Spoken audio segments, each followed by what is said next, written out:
This is something that I've been wanting to do for a while. Do a process documentation of a magic card, start to finish. And I think it's something a lot of people seem to have a lot of interest in, like how this process works. And, everybody's got their own way of doing things, but this is how it works for me. So there's a number of different art directors at Wizards of the Coast at the moment. And everybody's working on different projects. But one of the folks that I have done stuff with in the past is Forrest Shell, and he reached out to me to check my availability, which is pretty typically the first step. And when I confirmed that I would be available, he put me on the roster, and I got just a day or so ago my assignment for this upcoming wave. This is December 4th, 2023 that this email came in, and I'm guessing it'll probably be at least late 2024, if not early 2025 by the time anybody's able to actually watch this, because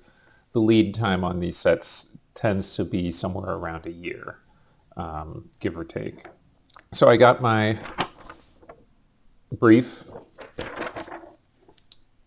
which basically tells me, well, let me go through it. Got the title of the piece, which is almost never the actual title of the piece. Unless it's a reprint card, this is going to be just like a working title. In this case, it's Eater of the Horde, but I don't think that's what the card is actually going to be called. We've got the size, commission price, and due dates for sketch and final. Plain Tarkir, color white, red and black aligned creature spell. And then we've got location. It says high in the mountains. And then a note for me to check. There's a style guide that I've also been sent that has a lot of visual reference for, in this case, there's a note that tells me what pages to look at to see what mountains in the Tarkir plane in this particular go-round are going to look like.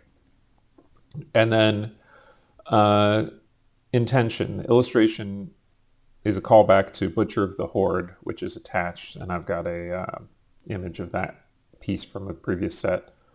This is a new character implied to have eaten the Butcher. And then the action. This is really just the description of what's going to be in the piece. Designed for us, a powerful and demonic Rakshasa that stands upon a large pile of bones of creatures it has eaten. Many of the bones are human, but most prominently is a large horned skull, identical to the Butcher of the Horde. We can see scraps of Mardu clothing among the piles of bones. It wears Mardu clothing from its victims, such as sashes and helmets worn as pauldrons. And then another reference to the style guide as to where I can see that, and then another reference to the style guide for what the Rakshasa look like. Focus, the powerful Rakshasa. Focus tells us, like, in the whole image, like, this should be clearly what we're focused on. And then the mood, terrifying and insatiable killer. I always like that with magic assignments, they give you that, like, focus and mood line, because a lot of the time you start with a description, you get into sketching, and then sometimes you kind of start to shift a little bit off course from what the original intention was as you get into an idea. I like having that mood and focus that I can always come back to this and just be like, oh, right, and, check myself if I'm on the right track. So now I will start working up thumbnails. I'll do some pencil sketches. I will generally not send anything in at that stage. That's just to get me started, and then I'm going to work up some reference and start kind of developing this much more in depth before I paint my proper sketch that I will be turning in to Forrest for review. And and then we'll see what happens after that.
So I have a couple of reference compositions put together. I started with 3D, working in DAZ, manipulating figures and lighting to kind of help bring together the thumbnail concepts that I was working on and bring those into Photoshop. I've got a whole bunch of photos from trips I've taken that I look through, pulling out different elements that might make for a good landscape to go with this piece. So I was pulling a lot of images from the Southwest, Monument Valley, Grand Canyon, stuff like that. And now I've got a pair of what I feel are pretty solid reference compositions put together here. Because these are these kind of demonic creatures, I'm once again pulling out my brief here. I've pulled this out and looked at it like 50 times at this point, and I keep doing it to keep checking and making sure that I'm on target here, and I keep going back again to the mood and focus, which is a powerful Rakshasa, a terrifying and insatiable killer, and then like rereading the description, also rechecking my reference images that they've sent, just to make sure that I'm not going off course of where I want to go here.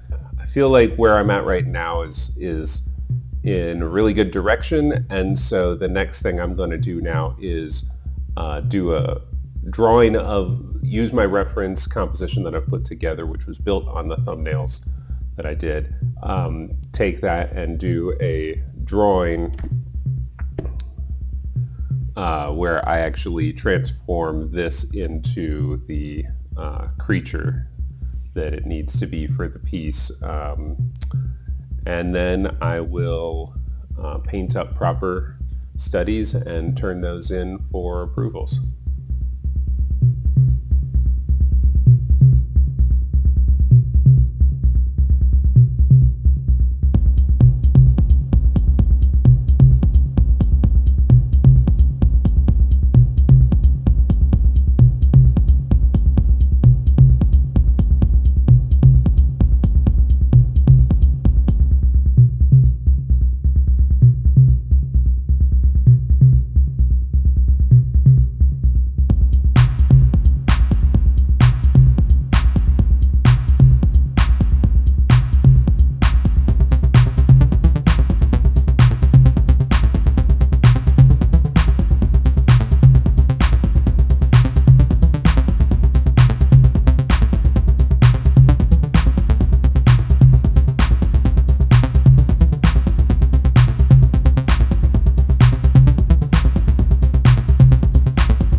After sending in my sketches, I got feedback from my art director.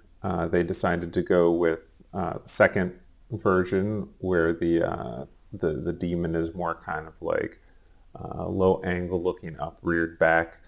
Um, Honestly, I could have gone either way on this one. I thought, and I usually try to send sketches where I'm equally excited or there's something to love about each idea. Um, and so this particular one, I think it's going to make a really cool painting. I decided to do the piece at 18 by 24 inches, which for a magic card is a little bit large, a little bigger than usual. Most of my magic cards I do at 12 by 16. I think that the size really often depends on the subject matter, the complexity of the piece. For the most part, I rarely need to go larger than 12 by 16. Sometimes I'm very excited about the design of a piece, and I think that doing it much bigger might be more fun, might be, oftentimes it's going to make it, potentially a better painting. I don't know when it's reduced down to card size, if it's a dramatic difference between a 12 by 16 or an 18 by 24. They both scale down very well. Having a large original is sometimes appealing. I rarely get assigned, like big ticket, like Angels and Dragons and things like that. So I could see for the folks who are doing those pieces that larger paintings potentially can sell for more. For me, it's often more of, I think that this could just be a really cool, big original piece. These days, I'm more and more focusing on pushing myself to really go all in on every piece. And, with a piece like this, first of all, just the demon is really cool character. I think it's going to be a cool card. I have no idea if it'll be playable or not, but I should hope so. Just based on the description, it feels like it's going to be a good one, but you never know. But I think also the having so much going on in this like all the bones and everything, the demon itself. I just feel like a larger piece is going to let me get into those details a little bit more. Not really. I don't think of myself as like a high detail, high render artist compared to some other folks, but sometimes giving yourself more real estate to work with is just feels like the right thing to do. And at this point, I have put the piece onto the surface. So I gessoed that surface and then put down a tonal ground, which is kind of like just takes it from a whiteboard down to like a more neutral mid-tone. I use a alizarin crimson phthalo green mixture, and I use that same mixture then to do the structural line work for the underpainting, which I am projecting from my original drawing, projecting that onto the panel, and then just kind of like retracing my drawing onto there. Once that's dry, which should be in a couple of days, come back on with a tonal wash just to give it some more kind of more shape and dimension, and color wash. And then eventually, once all that's dry, I can sit down and start getting into the actual painting.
All right, it's day 2 on the Eater of the Horde piece. I'm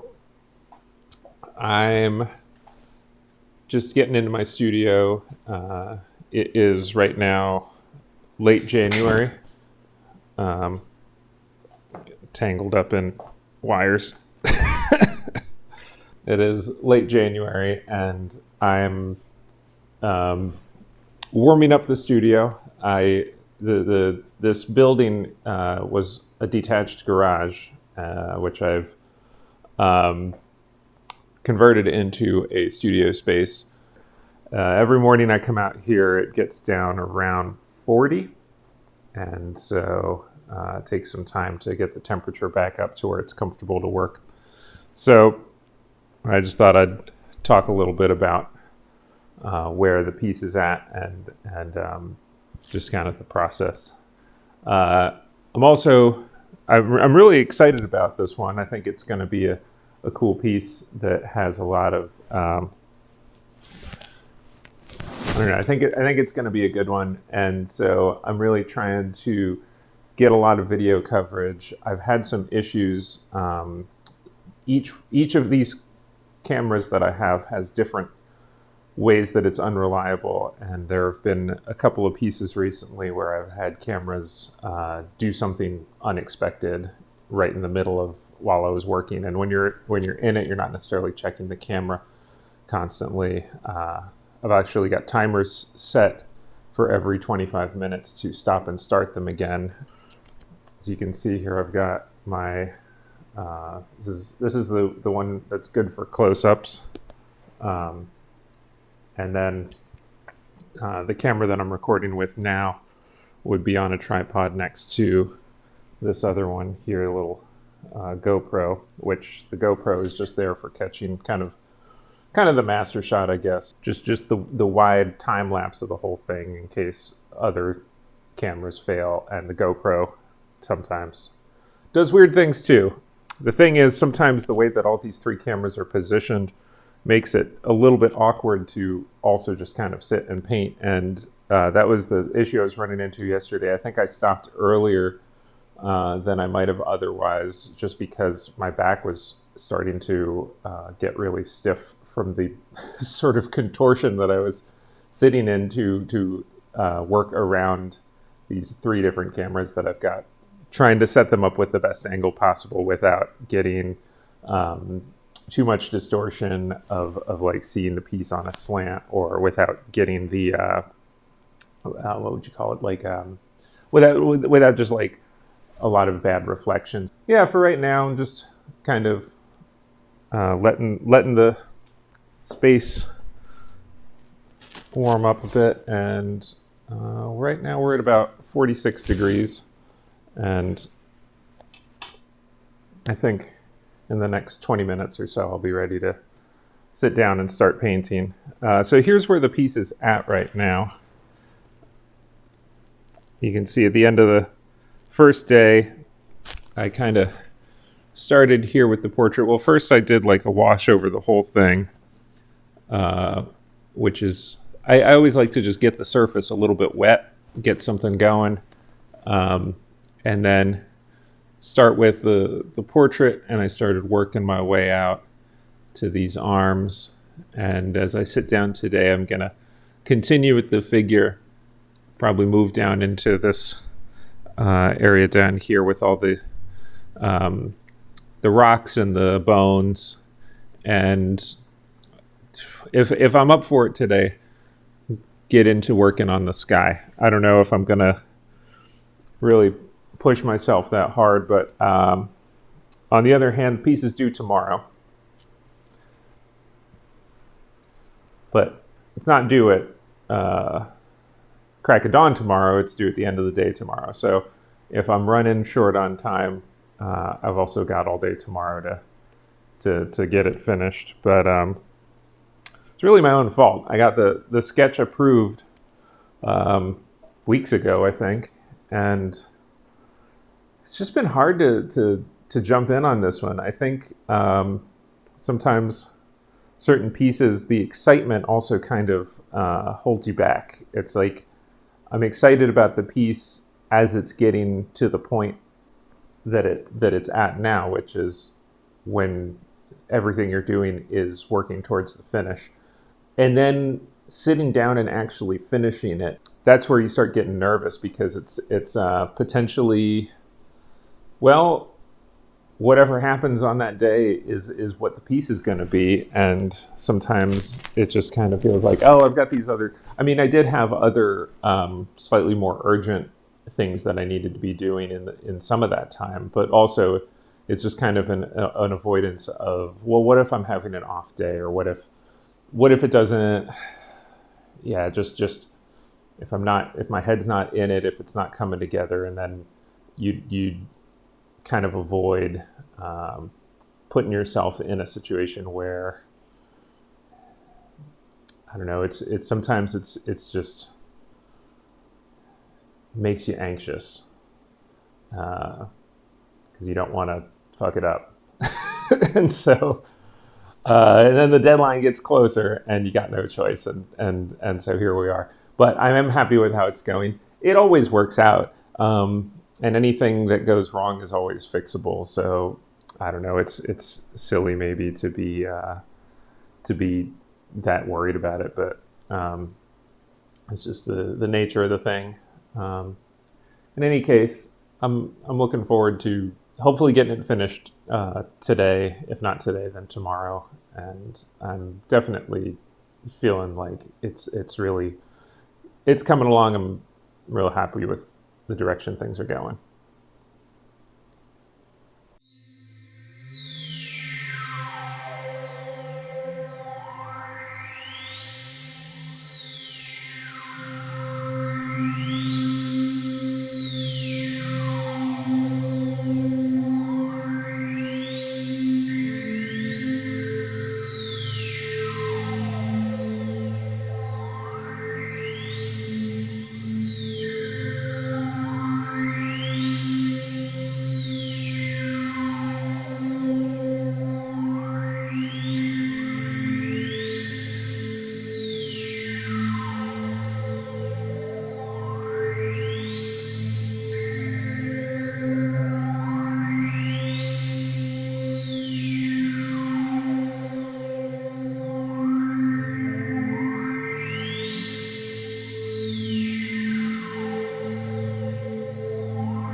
All right, well, it's been a day, a long day, and piece is done, ready to be turned in tomorrow.